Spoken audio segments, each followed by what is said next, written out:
danser et louer. Peu importe ce que je vis, de ressusciter vie en moi. Son nom est Jésus. Je suis né d'Aliyah. Je suis victorieux. Je suis né pour influencer, rempli du Saint-Esprit. Hey! Oh, oh, oh, oh, oh, oh, oh, oh.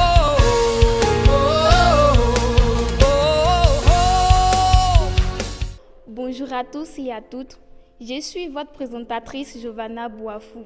Bienvenue à votre émission Mon témoignage, une émission dans laquelle chacun parle de ses expériences vécues avec Dieu et qui a pour but de sensibiliser, évangéliser tous ceux qui n'ont pas encore accepté Dieu dans leur vie.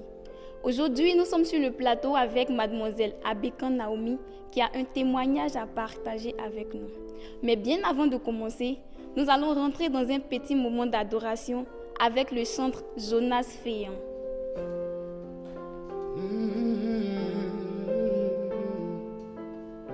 Oh Seigneur, je te célèbre pour ta victoire. Tu es le Dieu d'Abraham. Je te célèbre pour ta victoire. Tu es le Dieu qui ne change pas. Je te célèbre pour ta victoire. Je te célèbre, je te célèbre, je te célèbre pour ta victoire. Je te célèbre, je te célèbre, je te célèbre pour ta victoire. Seigneur, qui est comme toi? Tu es le Dieu qui m'a créé à ton image. Mon âme veut te célébrer pour ta victoire. Je te célèbre, je te célèbre, je te célèbre pour ta victoire. Je te célèbre, je te célèbre, Seigneur, je te célèbre pour ta victoire. Merci au chantre Jonas Féan pour cette belle prestation. Que Dieu te bénisse. Sans plus tarder, nous allons laisser notre sœur Naomi rendre son témoignage. Tout a commencé en 2013. Moi et mes camarades avons décidé d'aller à Djamé pour s'acheter des uniformes pour pouvoir prester. Bien avant de partir, nous sommes allés voir ma maman. J'ai dit à ma maman, nous devons aller à Djamé. Elle dit pourquoi? Il est tard. Demain, vous allez partir. J'ai insisté. J'ai dit ce soir, il faut qu'on ait ces uniformes-là, sinon ce n'est pas possible. Et il devait, on va prier. Je lui ai menti en disant que j'ai déjà prié. Elle a insisté. J'ai dit bon, ok. Je me suis mis en genou, on a prié. Après ça, elle a dit que Dieu vous accompagne. On est allé au niveau de 42, on a emprunté un baka. Les Gbakaman nous ont envoyés à Siporès. Nous, on croyait qu'il allait nous emmener à Djamé. Donc, ils nous ont fait descendre à Siporès pour nous mettre dans un autre Gbaka.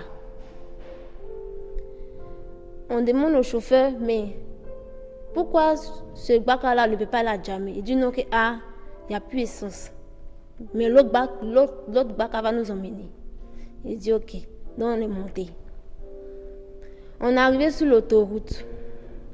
En fait, quand tu es sur l'autoroute, il y a une autre voie qui rentre dans la forêt du Bonko. On demande au chauffeur, tu nous emmènes où? Le chauffeur ne parle pas. L'apprenti aussi est de complice avec le chauffeur. Ils ne disent rien, mais ils continuent de rouler. Il y a un monsieur dans le Gbaka qui a dit, mais ce n'est pas le chemin d'Adjamé qui est là. Vous nous emmenez où? Le chauffeur ne parle pas. L'apprenti aussi ne parle pas. Eux, c'est la route. Ils sont en train de regarder. Dans le Gbaka, tout le monde est affolé. Tout le monde est affolé. Chauffeur, arrête, tu nous emmènes où? Ce n'est pas le chemin. Tu nous emmènes où? Ce n'est pas le chemin. Chauffeur, comme si ce n'est pas quelqu'un qui lui parle. Lui, où on lui dit de nous emmener, c'est là-bas, il s'en va. Quelques minutes après, on est arrivé dans la forêt du Bonko. Un coin isolé, rempli de cris. Il y a un monsieur tellement en colère. Il a dit au chauffeur, est-ce que c'est ici qu'il y a Djamé? Ce n'est pas ici à Djamé, vous nous prenez pour qui? Chauffeur, il dit le nom du chauffeur, le chauffeur ne le regarde pas. En ce moment, l'apprenti est descendu. Le monsieur, il reçoit juste un appel. Il dit, patron, la marchandise est là. Le monsieur qui est avec nous dans le Gbaka dit, donc c'est nous, on est ta marchandise. C'est nous que tu es venu vendre. Lorsqu'il voulait descendre, il y avait trois grands messieurs. En tout cas, ils étaient très grands. Le monsieur voulait descendre. Ils ont pris la machette et ils l'ont égorgé. Le sang du monsieur a jailli dans le Gbaka. Tout le monde terrifié, ça criait. Tout le monde pleurait. Mes deux camarades, il y a une qui n'a pas pu supporter, elle est évanouie. Elle était à côté. Et il y a l'autre qui pleurait. Moi, j'étais choquée parce que je n'arrivais pas à croire ce qui se passe. Ils nous ont demandé de donner tout ce qu'on a. Téléphone, chaîne, en tout cas tout ce qui a la valeur. Ils ont tout pris. Ils nous ont demandé de descendre. Ensuite, le chauffeur et puis son apprenti sont partis. Les grands sont venus dire que non, on va se mettre nus. On s'est mis nus. Arrivé dans un coin, il y avait des cages. Je ne sais pas si c'est dit animaux ou bien chiens, en tout cas des cages, des différentes cages. Il y a au moins 4 cages. Il y a un sur les femmes nues, il y a un autre sur les hommes nus, il y a un troisième sur les enfants, mais déjà égorgés. Il y a une de mes camarades qui a vu, elle ne pouvait pas tenir. Elle a vu une petite voie où elle voulait courir et s'échapper. En voulant s'échapper, il y a, je ne sais pas si c'est un fer ou bien qui a accroché sa gorge et qui l'a déchiré, en tout cas qui a enlevé sa mâchoire. Et elle est morte sur le champ. Le monsieur, il dit, vous pensez que vous êtes ici, là, vous n'êtes plus des humains. Ici, là, quand tu rentres là, tu n'es rien. Ça, c'est une belle leçon pour vous. Elle est morte, on va vous montrer comment on va faire son corps. Ils l'ont pris, ils l'ont suspendu à un bit de bois. Son sang coule dans une barrique. Il y a du feu en bas et ça boue. Tandis que son sang coule dans la barrique, il y a du feu en bas, ça boue. Devant tout le monde. Ils nous ont jetés dans les cages.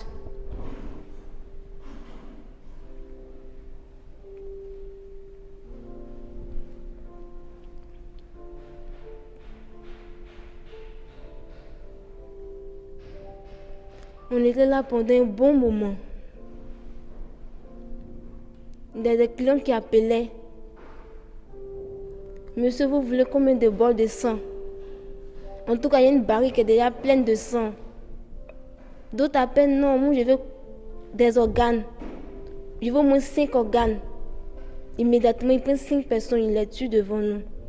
Et puis ils font la livraison.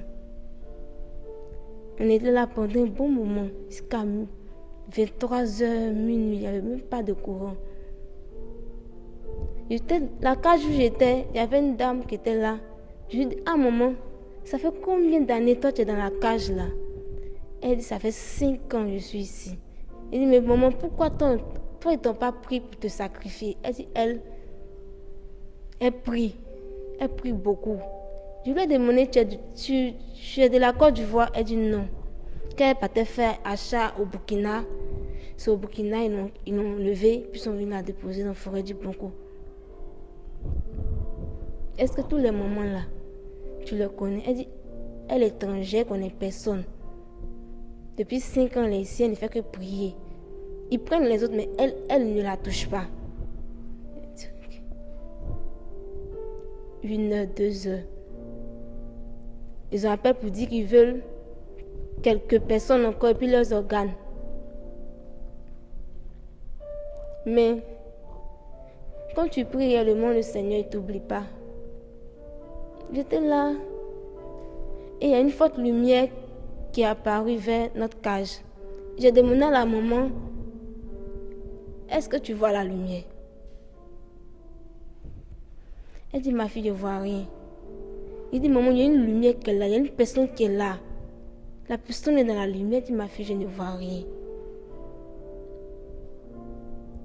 Mais à travers la lumière, l'Esprit me dit, dès que les hommes vont revenir là, crée une histoire, n'importe quelle histoire, dis, crée, en tout cas invente tout ce que tu veux, mais sors de cette cage. Après la lumière, je n'ai plus vu la lumière après. Je vois les gars, les personnes revenues encore. Il dit, ah, monsieur, excusez-moi, je vais uriner.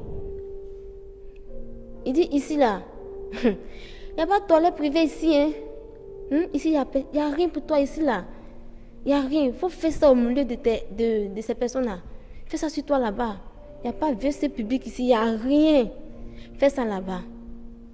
Et demander pardon, même si je ne le connais pas, pour le respect que j'ai pour les grandes personnes, je ne peux pas faire ça là. Si vous voulez accompagner-moi, on va partir.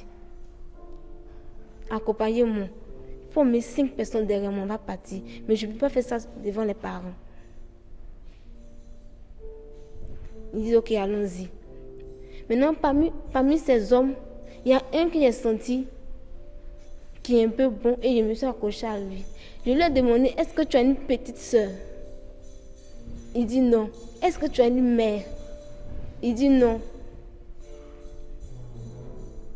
Mais tu as quelqu'un dans ta vie? Il dit oui. Il dit, pour l'amour que tu as pour ta copine ou bien pour ta chère et tendre épouse ou bien quoi, s'il te plaît, laisse-moi partir. Il dit, il ne peut pas faire.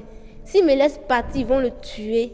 Ils vont le prendre lui-même à ma place. Non, il ne peut pas faire ça. Je lui ai demandé pardon. Il dit, comment il peut faire ça? S'il me libère, ils vont le tuer aussi. Il dit, fais comme si tu es en train de me violer. Fais comme si tu es en train de me violer, bien tu es en train de me faire du mal.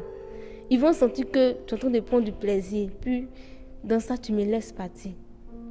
Il dit, il a compris. Donc, on était dans les buissons. Il m'a demandé de faire semblant de crier. Je criais. Pendant que je criais, ses camarades disent, Poto, tiens, faut faire doucement, on va venir terminer aussi, il y a quoi? Il m'a dit, regarde la voix qui est juste derrière. Tu tournes. Cours seulement. Ne te retourne pas. Cours. Même si tu entends un bruit là, ne t'arrête pas. Continue de courir. Cours seulement. Cours. Dès qu'il a fini, il me dit ça. Il a pris la voie qu'il indiquait. J'ai commencé à courir. J'ai entendu un bruit derrière moi. Comme si ils l'ont sommé ou bien... En tout cas, j'ai entendu un bruit. J'ai commencé à courir. Je courais en force. Je courais seulement. J'étais en train de courir. Tellement je courais, il y a une branche qui est rentrée dans mon œil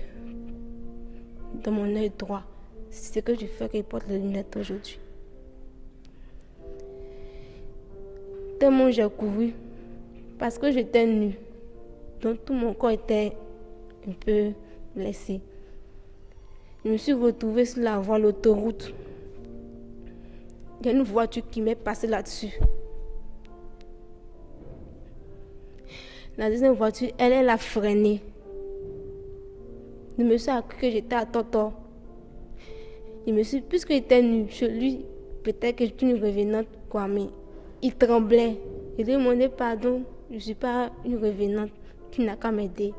Il a hésité. Il ne croyait pas, il a hésité. Après, il est descendu, il m'a fait monter dans sa voiture. Il a mis sa veste sur moi. Arrivé à Sipores, il m'a demandé d'entrer dans sa maison. Il avait peur. Parce que je me dis peut-être que... Pourquoi il a fait confiance? Mais après, il me dit, d'ici là, il a l'audace de me mettre dans sa voiture. Peut-être qu'il veut m'aider. Donc, je suis rentrée dans sa maison. Il m'a soigné. Il a soigné un peu les blessures, tout ça. Il dit de me reposer. Demain, on ira à l'hôpital et ensuite chez les parents. C'est là, le lendemain, on allait à l'hôpital, faire les soins, tout ça. Et puis, après, on allait chez mes parents. Quand ma maman m'a vue, elle a commencé à pleurer. Tu étais où? À Djamé, la salle, là tu viens. Tu es parti faire quoi? Tu sais que c'est à Djamé, tu es parti. Il ne pouvait même pas parler. C'est le monsieur qui a tout expliqué. Elle a commencé à pleurer. Elle, je t'ai dit, oh, tu m'as dit tu as prié. Tu as dit tu as prié, oui ça. En tout cas, gloire à Dieu, tu es revenu. Mais et tes camarades? Il dit, maman, il y a une...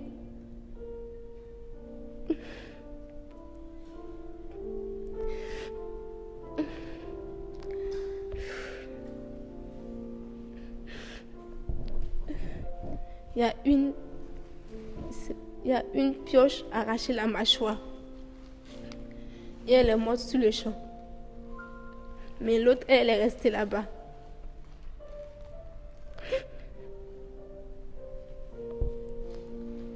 Mon pardon. Je t'écoutais.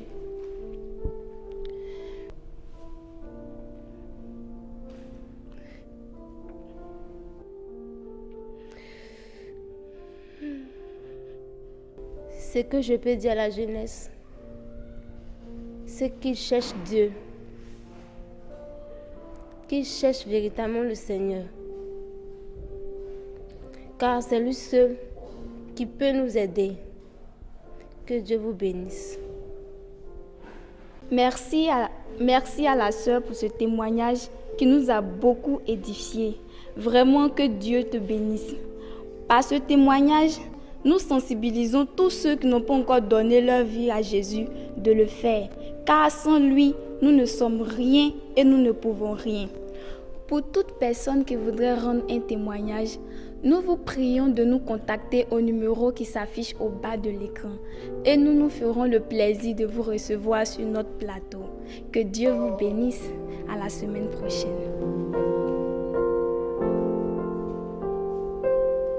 Jéhovah est son nom.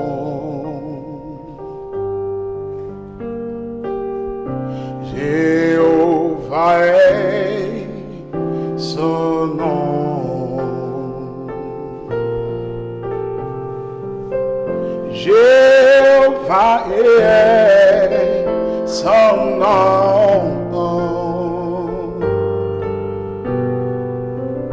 Jéhovah est son nom.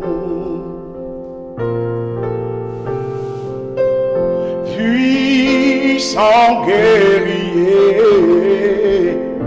fort dans les combats, Jéhovah est son nom.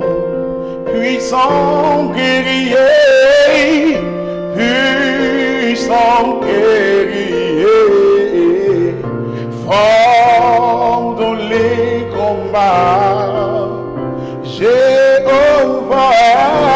est son nom. Il combattra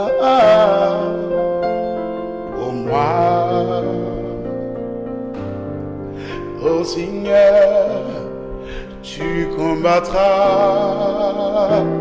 pour moi.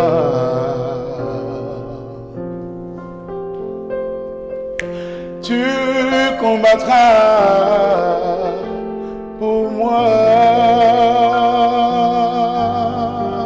Jésus, tu combattras pour moi. Puissant guerrier, puissant guerrier, fort dans les combats, tu combattras pour moi.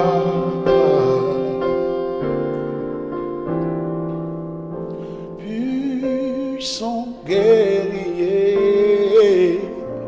fort dans les combats, tu combattras pour moi.